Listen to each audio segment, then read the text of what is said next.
I'm Katy Abarr. I'm Amy Lamb. I'm Jeremy Lin. And I'm Lisa Steele. Good evening. This is your 2015 Eyewitness News. Good evening, SUNY.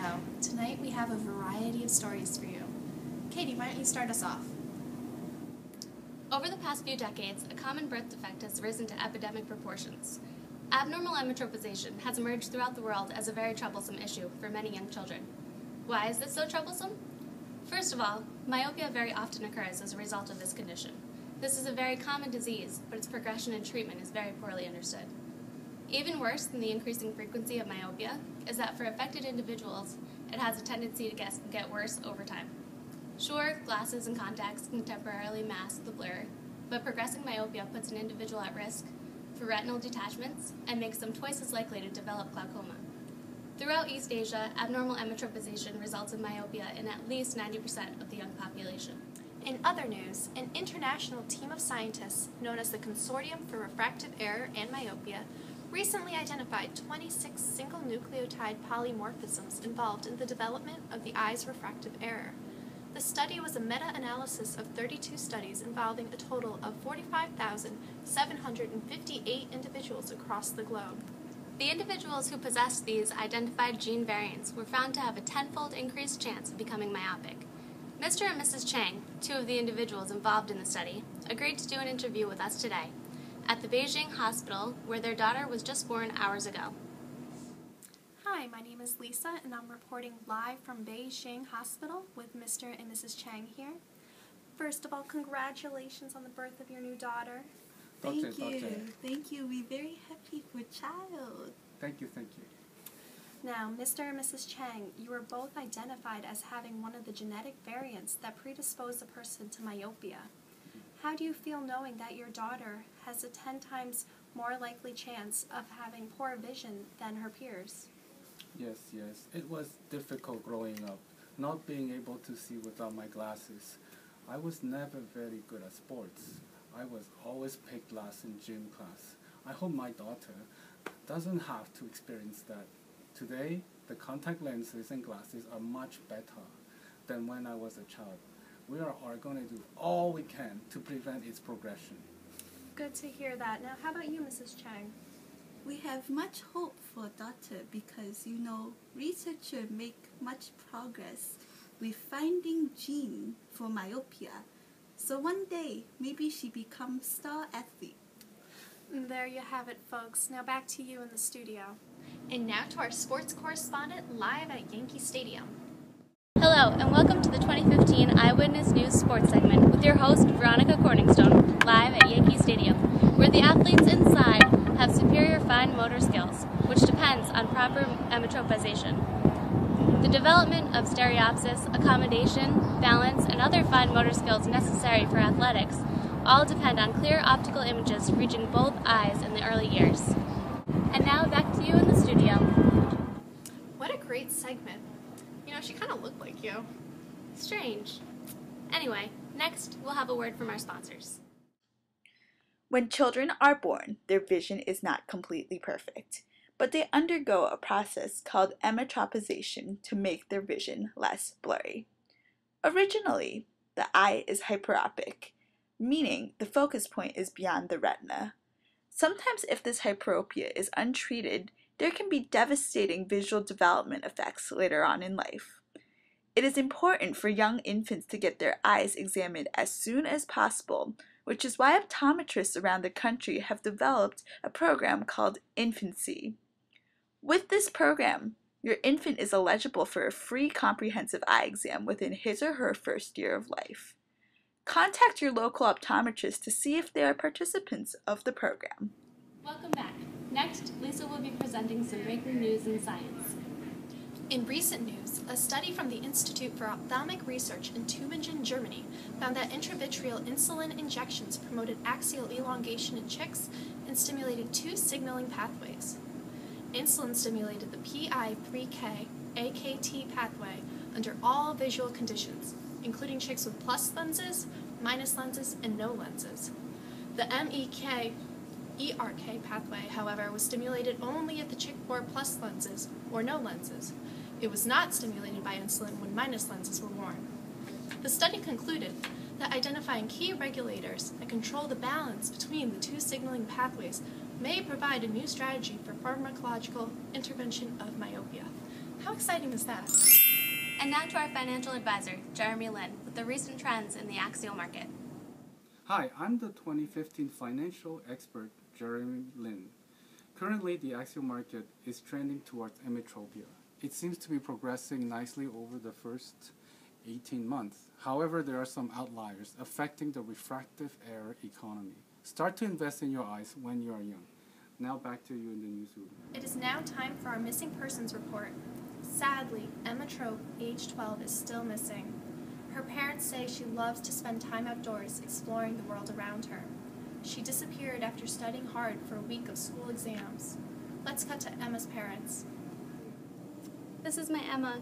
Those books, she had her head in them for weeks. I just wish I could have seen what they were doing to her. Now it's too late. My Emma trope is gone. If you have any information regarding the case, please contact the following. For today's forecast, we'll have a bright and sunny day. And now we'll go to our meteorologist, Jeremy Lin, live from Bryant Park. Hi, this is Jeremy Lin, live from Bryant Park. As you can see right here, there are some families bringing their babies, bringing their children out, having a lot of fun. Many studies show that higher outdoor activity correlates with lower incidence of myopia. Scientists think that the neurotransmitter dopamine plays a significant role in the structural development of the eyeball. Exposure to light increases the level of dopamine in the eye and may prevent elongation of the eyeball. So bring your children out there and have some fun. Now back to the newsroom. What an interesting story. It was, wasn't it? Let's take a break now. See you in 90 seconds. This is a normal child's view of a playground. And this is the view of a child who has myopia. Myopia can seriously hinder a child's visual function and development. Thankfully, many studies have looked at various treatment options for slowing the progression of myopia and have found that atropine is the most effective. This is atropine ophthalmic solution. 1 drop is applied to the child's eye, but side effects include pupil dilation, blurred vision, and photosensitivity. But now, there's Ortho-K, an answer for myopia control. Ortho-K consists of special contact lenses. These are worn while the child is sleeping. Normally, when myopia is corrected, peripheral rays focus behind the retina. This peripheral defocus can further the progression of myopia, causing axial elongation. However, Ortho-K lenses have a unique shape. They sit on the cornea while you are sleeping and mold the cornea overnight. When removed, the cornea maintains this shape and corrects any peripheral defocus. So, give your child clear vision and talk to your optometrist today about Ortho-K. Welcome back. Next, we'll have a special news broadcast from Amy Lamb. Good evening, this is Amy Lamb, Special News Correspondent of Eyewitness 2015. Let's take a sneak peek at our upcoming feature presentation, Vision Through the Ages. From birth, to infancy, to childhood, to adulthood, to death. Our sense of sight has always been important.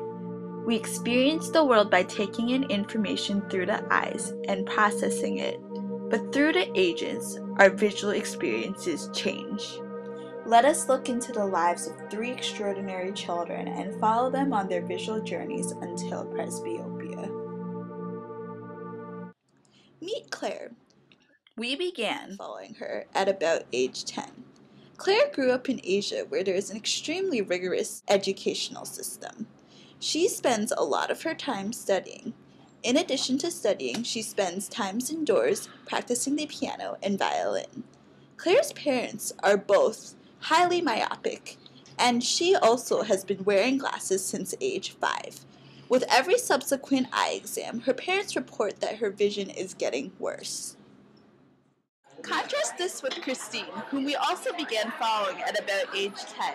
Christine is a very gifted individual and began reading at age 3. In addition to being smart, Christine is also the local leader of her Girl Scout troop.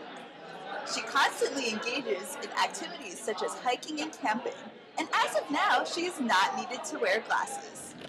Our next child is Lindsay. We began following her at age 7. She has had a more relaxed upbringing.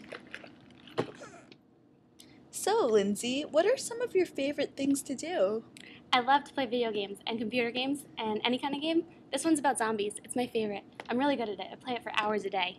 And I like to blow bubbles.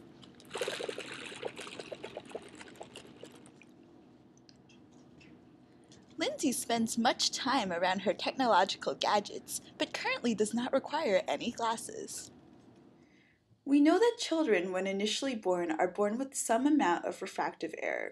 The hope is that through development, this refractive error gets eliminated in a process called emmetropization. Sometimes this process doesn't go as planned and there's residual refractive error. So that might help explain why some of these children needed to wear glasses while others didn't.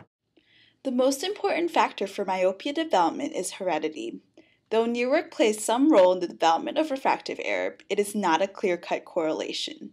The strongest association between myopia and near-work activities were studying and reading for pleasure. In contrast to parents' concerns, watching TV, playing video games, or using a computer were all not associated with myopia. This is evidenced in Jenny's case. New York describes very little of the variance in refractive error compared with heredity. The higher prevalence rates for myopia in Asia are consistently related to education, but have only been weakly associated with near work. This leads some researchers to believe that intellectual ability may be a more important risk factor than near work. This is especially apparent in Claire's case. Other researchers believe that sports activity has a bigger role in preventing myopia progression than near work has in accelerating myopia progression. This is evidenced by Christine's case. So there it is, a quick preview of Vision Through the Ages. To follow the stories of Claire, Lindsay, and Christine to where they currently are in their lives today, tune in Sunday night, 9 p.m. Eastern Time. Back to you, Newsroom. Thank you for watching. We'll see you tomorrow.